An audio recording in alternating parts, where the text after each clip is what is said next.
Tom's been in Iceland with a Scandinavian group. Is it called Scandinavian group? No, the Iceland. But it's doing telephone. So, take it away. Thank you, Roland. So I'm Tom Morton. I'm an architect from Scotland, and I went to Iceland for a turf build. What I'll do is I'll give a quick thing about what is turf building, and then I'll show you what we did in Iceland, and then I'll try and summarise at the end why it was a good bit of European learning. Building with turf, it occurs all over the world where you don't have a lot of trees, basically, but you've got good subsoil, and you use it as blocks with the natural roots giving your fibre content. This is Chiapas in Libya. Here are conical huts, you can see the turf coming straight from the ground, and equally in Nebraska, 2-storey buildings are nice.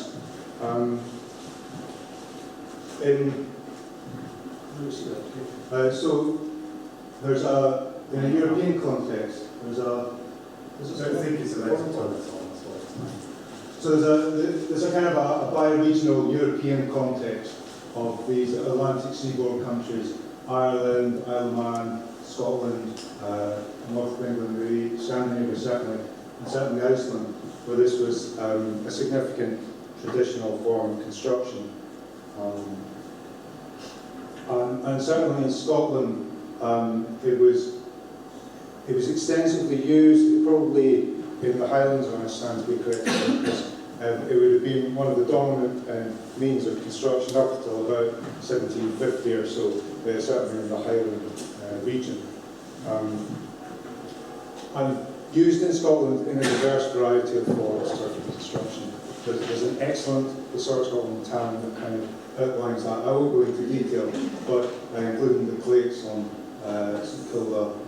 And what survives, we've got archaeology going right back, recently being recognised turf construction within that. Places like Skara Brae, as the oldest inhabited settlement in Europe, I think 6,000 years old, as it survives today, and a reconstruction of how it would have been.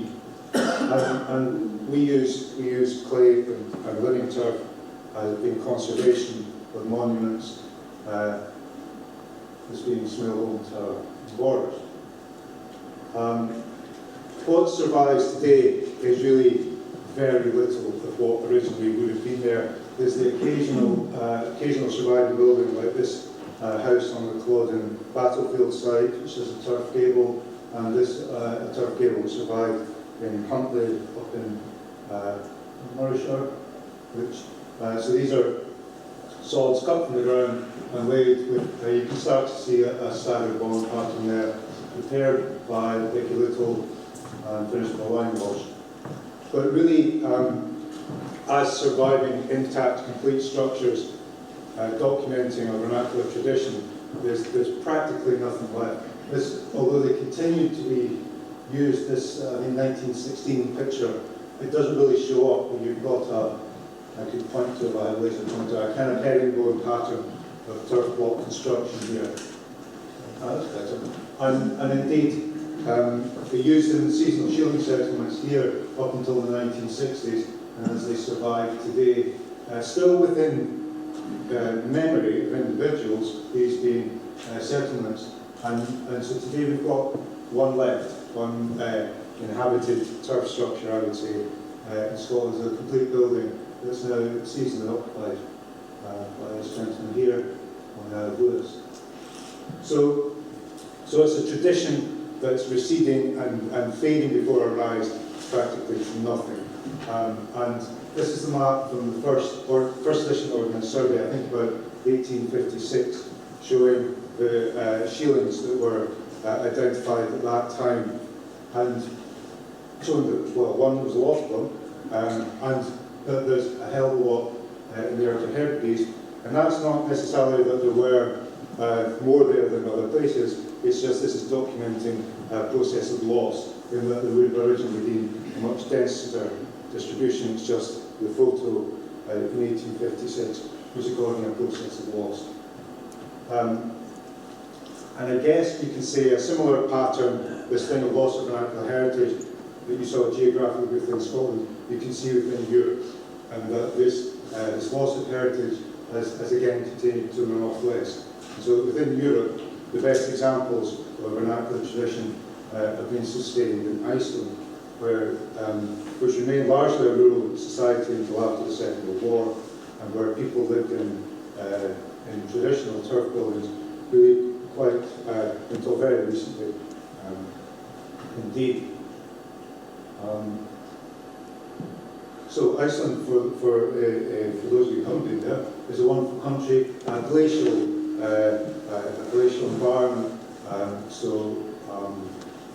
very few trees, and it's been inhabited for about 1,000 years or so. And interesting, in comparison to Scotland, there are some remarkable similarities and affinities and some important differences. Because of its relative remoteness, Iceland's got a very interesting gene pool because it's been very stable, very few people come and gone, and it was established in this period in about 1200 or so. However, when we look at the genes, they do a lot of genetic studies in Iceland because of this. 70% of the male genes are Norse, and 70% of the female genes are Celtic. So the picture here is the Vikings coming from Scandinavia, picking up wives and going to Iceland. So, so there is a cultural affinity as well as a geographical one. And when you look through the old pictures that survive, there's a kind of you see faces and places that seem similar to what were recorded in Scotland, and the tools you see in the museums, again, they look familiar. And so a quick run around Iceland. These are the kind of buildings they have. So the buildings that have survived now, they're at this stage where they're losing their traditions, and traditional rural settlements are being abandoned, and the ones that are being preserved as museums, which isn't always an authentic representation of the vernacular experience. But I won't go into a lot of detail because I'll show what we did in the course and that explains it a lot better. But essentially a tradition of parallel range longhouses in this kind of Western Atlantic seaboard tradition. Here with timber frame construction buildings at the core. An important characteristic of Iceland being that it's a relatively dry climate and a relatively cold climate, certainly compared to the mild, damper conditions in Scotland. And so this is part of this tradition. This is actually Arnold Black House in Scotland, which is part of the same typological condition. But here there was a development of turf walls to stone faced walls with an earth core. That being the Longhouse, contained as a museum, and these being buildings in Iceland. Which, because in Scotland we have much more diversity because of our geography and the wide range of building materials, very rich and diverse vernacular tradition. In Iceland it was much more limited, but it became much more sophisticated. And so their understanding of the materials and the way they used them, they produced quite sophisticated buildings. And they understood the materials very well and how to use them.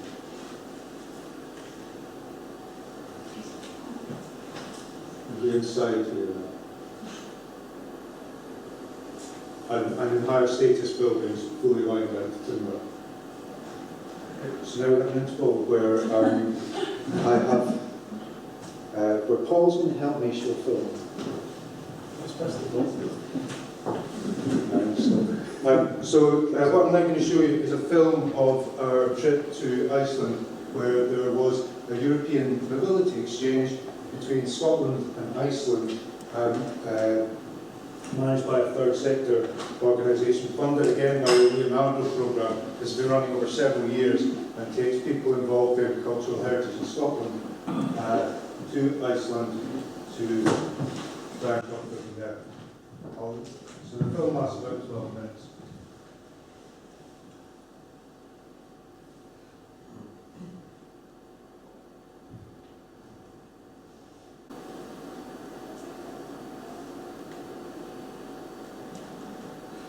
So this is a series of parallel ranges of different rooms on the house complex. And we're working the wall on the left. It's all inside. You can walk between each room. Yeah. Because in winter you don't go outside. That was before. So this is a building that had been lived in until about 1969, and the people that born and grew up on the farm were living on the site and helping with the conservation project. So they showed us exactly how it was when we were living there.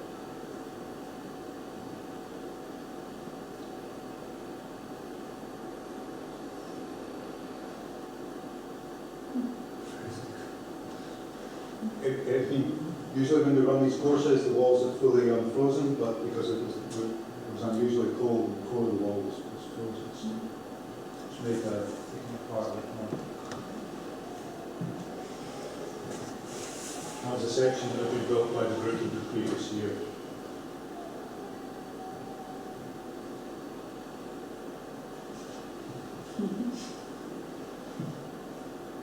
Why are you taking it down? It seems really... There were some interesting discussions about conservation approaches. It was hard. It shouldn't have been that hard, but it was an unstable element that needed to be reconstructed. We kept the inside and the core of the wall. You'll see that's digging at the core, and then we reconstructed the outer face. You can see it's earth blocks bound by fibre, but there's no mortar, so they're not bound together. But there's an interlacing process that occurs that gives it structural strength. But it easily can be deconstructed simply by lifting the walls apart, if it's not frozen. How old's the building, Tom? This is always a difficult question for natural buildings. I think the site goes back to settlements to Viking times, but parts were reconstructed or added or changed. I think that portion he thought was about 100 years old or so. The walls were rebuilt. This is this machine with the profile on the cutter to get different shapes of the towers. It's a demonstration of how rooted. So they're tough. There's a whole series of different shapes of blocks you produce which have an individual meaning of climber with the principle. Is it across the whole of Iceland? Yeah. Basically, yeah, until we started bringing a lot of timber over from Scandinavia to construct timber buildings where everybody lived in these.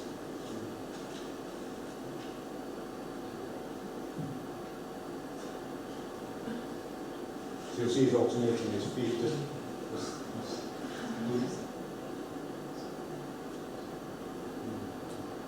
is intangible heritage. But these angles and so on, he knows exactly where they're going to be producing the wall. So the different cuts, he's making two courses at the same time because the way they're laid sequentially stands in different ways. You're just learning how to pick up things.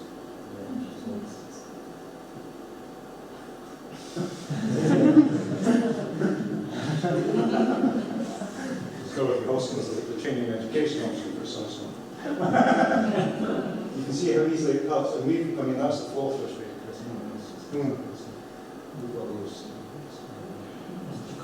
How much do they weigh? They're quite heavy. They're within safe manual handling.